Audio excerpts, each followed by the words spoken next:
The top 5 loadouts in Warzone Season 4 right now. YouTube, welcome in, and a big shout out to the Noti gang. Now, I got you guys the absolute best guns to be using right now in Warzone Season 4, and I'll throw in a little sleeper pick at the end too. Let's go ahead and jump into the best AR to use right now. Now, the very best AR to use is the NZ41. Last season, the NZ41 was also dominant, but it was a tad bit different. Before, you would use the burst barrel, but now we have swapped to the Orb Weaver 360mm barrel. Now, this one, all you have to do is use it. You don't have to flick from burst to full auto. This is a very great choice, and I got a couple things that you guys could change. Now, if you like this build, definitely just use it, but if you want to swap it up, let's jump into the foregrip. Now, we do have the strife angled as our foregrip, but you could change it to the hand stop. The hand stop is probably my favorite grip to use, and you can see why, because you minimize the vertical and horizontal recoil. You do lose a little hip fire accuracy, but it is an AR. I don't feel like you really need it that much. And then our rear grip is the polymer grip, but you could swap that out for another. I've seen plenty of people run the hatch grip, as you see here, or a stippled grip would work as well. As always, use what you prefer. Don't necessarily use it because it's meta. Now, for our second meta weapon, we are using the Type 100. The Type 100 is absolutely phenomenal this season. It was super good last season as well, and this season it is dominant again. Now, this is the build that I suggest to you guys, but if you want to swap it up, you're more than welcome. Again, we are using the strife angled. If you want to use that, go for it, or you can use the hand stop. The hand stop is also great to minimize that recoil. Another one is the skeletal, and that's great for ADS speed and movement speed. And one foregrip that's a sleeper is the pistol grip. Pistol grip will help you out with sprint to fire speed, ADS speed, hip fire accuracy, and aim walking movement speed. Lots of mobility with that pistol grip, but use what you prefer. For the rear grip, the tape seems to be a little bit more dominant this season. You could also use the rubber grip if you would like. The fabric grip is one of my favorites as well, or if you have a little bit of trouble with that recoil, polymer grip is always great as well. Now, for my first perk, I do use fleet, but another pick could be acrobatic. Acrobatic is always super great. Gung-ho is awesome for running and gunning, and then probably my second favorite one here is sleight of hand. With the 36 round mags, you're gonna need it, but make sure you use whatever you prefer. Now, these weapons are not in any particular order, but this Marco is super good, and I believe it to be the best SMG out right now. Here's the build that I would use, and I would definitely carry this into a competitive scene. Now, for this foregrip, I was rocking the skeletal grip. That helps out with the ADS and movement speed. This Marco has great mobility, is one of the best things about this gun. The skeletal helps it out, but if you want to swap it up, I got one for you. The strife angled, again, is a very good choice here. You could definitely rock the hand stop as well, but the recoil shouldn't be too much. And if you want to try another great mobility style foregrip out, the pistol grip is also wonderful. Now, for the rear grips, I definitely suggest the tape grip, but another great one is fabric grip. Fabric grip is great for the ADS speed, sprint to fire speed, and hip fire recoil recovery. Fabric grip is one of my favorites. Another good rear grip is a stipple grip tape that helps out with recoil recovery and initial firing recoil. Now, another great option in this season is the H4 BLIXEN. The BLIXEN is definitely one of my favorite guns to use right now. I think the Marco is slightly better, but I think it just depends on the day. Either of these choices are great. Let's jump into this build though. Now, I do have on the skeletal grip. Now, you guys can kind of see a trend. If you want to switch things up, I definitely suggest it be the rear grip,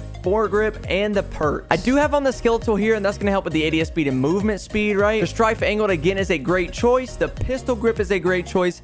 And as always, the hand stop is a great choice for that recoil control. Now, I do believe that you should be rocking the tape grip this season. It is really, really nice, especially for the movement. But the polymer is always super great for the recoil control. And the fabric grip is also a great substitute for the tape grip since they're very, very similar. But like I said, the tape grip is really, really good. I would definitely suggest that. And then this last meta weapon is the Cooper carbine. Now, there are definitely some great guns out there this season, but I really enjoy this Cooper. Normally, I like to run the Cooper as a run and gun SMG style build, but for long range and as an AR, this Cooper is great. Now, this is the build that I suggest, but let's go into some things that you can swap up. Now, I personally would run the hand stop on this long range Cooper carbine build, but again, you can rock this strife angled grip. Now, one thing that I have not suggested that you swap up is the ammo type, but the Cooper carbine has a unique ammo type on it. I'm rocking the lengthen, and I definitely suggest that, but if you want a little higher fire rate, definitely rock the compressed rounds. The compressed rounds at a higher fire rate, and they're really cool on this unique ammo type. Now, for the rear grip, I suggest the polymer grip, but you can rock a tape if you like that run and gun style build a little more. The stippled is also great, and one that we have not talked about is the pine tar grip. Now, look, YouTube, you guys rock. If you made it this far and you're enjoying the video, make sure you drop a like and a comment with what build you're using the most this season. And let me give you guys a little throwback and surprise build that you might not have seen coming. Now, you guys will definitely have to be on the lookout for this build in the future of YouTube videos, but this surprise build I want to give you guys is the Cold War MP5. Now, usually I like to rock the Modern Warfare MP5 over the Cold War MP5, but I've recently tried this bad boy out again, and it is so nice to use. This Cold War MP5 has great damage, fire rate, and a great mobility. I absolutely love this build, and it has been so good to me. Now, if you guys want to see a full gameplay with this build, definitely make sure you drop a like and a comment. I would love to hear from you guys. But that is going to wrap it up for today's top 5 meta builds in Warzone Season 4. Thank you guys so much for watching, and I truly appreciate it.